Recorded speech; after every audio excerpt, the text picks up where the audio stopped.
Who's going to help the auto industry? Is it going to be the auto industry, or is it going to be you and me, where we get that hand down our wallet and suddenly they've got $25 billion? Well, yesterday, Mitt Romney wrote an article that appears in today's New York Times, and he talks about, you know, when my dad, before he became a politician, my dad actually ran American Motors, which of course Rambler, and then eventually became Jeep.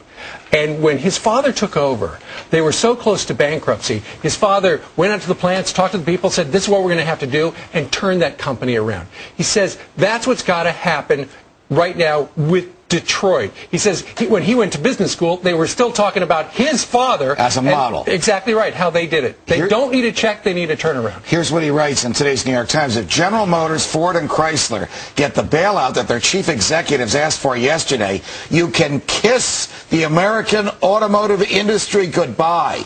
It won't go overnight, but its demise will be virtually guaranteed. That is very strong, coming from someone who knows the industry inside out. He knows it, and maybe he should be in charge of it, quite frankly, because he's been a turnaround king in many other businesses. We had our chance. Including the Olympics. But maybe Mitt Romney would be a good person to be consulting right now, so pay attention, three automakers. Read this editorial in the New York Times today. Here's one of the things. He says he has several prescriptions for Detroit's automakers. One of them, of course, is to reduce the total burden put on these companies with these huge retirement packages. Here are the numbers. The extra burden estimated to be more than $2,000 per car.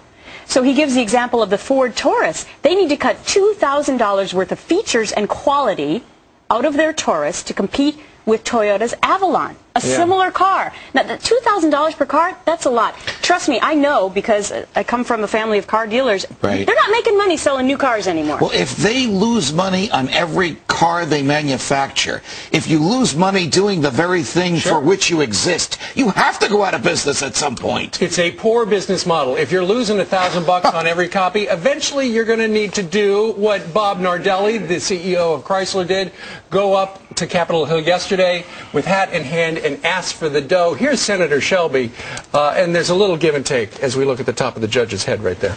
Sorry. Beautiful hair. We would assume to pay you back just like you would the investors. Not me, the taxpayers. The taxpayers.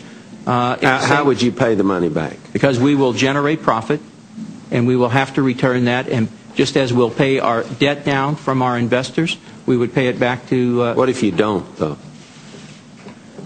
Well, sir, we wouldn't be here today asking for this if we didn't have a high confidence level that we could weather this economic trough, continue to resize, make these gut-wrenching decisions to come out the other side leaner, more agile, and for us, a higher quality, higher reliable product. He didn't answer the question. But a lot of the gut-wrenching decisions of which he speaks, he can't make outside of bankruptcy because they are locked into contracts with the unions and dealers. And dealers. In bankruptcy, a federal judge has the authority to modify those agreements so that the company can be profitable. Well, so look at some of the ramifications of that. The hourly rates plus benefits for General Motors cars, $78 for those workers versus Toyota at only $35. But here's another interesting point from the Mitt Romney prescription. He says just as important to the future of American car makers is the sales force. When sales are down, you don't want to lose the only people who can get them to grow. So don't fire the best dealers and don't crush them with new financial or performance demands they can't meet. Mitt Romney gets this problem. He gets this problem.